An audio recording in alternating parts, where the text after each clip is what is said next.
This is a test of the weather radio's warning device. During potentially dangerous weather situations or other emergencies, specially built receivers are automatically activated to warn of the impending hazard. Tests of these receivers are normally conducted by the National Weather Service every Wednesday between 11 a.m. and noon. Reception of this program and the warning alarm will vary at any given location. The variability becomes more noticeable at greater distances from the transmitter.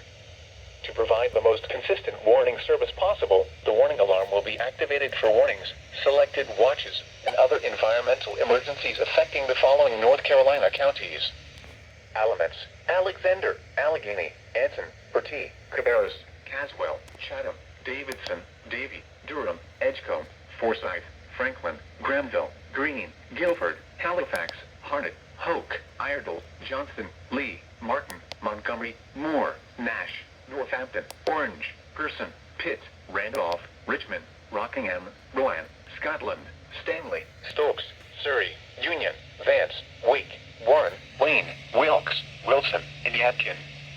The warning alarm will also be activated for the following counties in South Carolina: Chesterfield and Marlborough, and the following counties in Virginia: Brunswick, Carroll, Floyd, Grayson, Henry, Mecklenburg, Patrick, and Pittsylvania. This includes the independent cities of Galax, Martinsville, and Danville. Repeating, the National Weather Service has just activated the public warning alarm tone in the test of the weather radio's warning alarm system.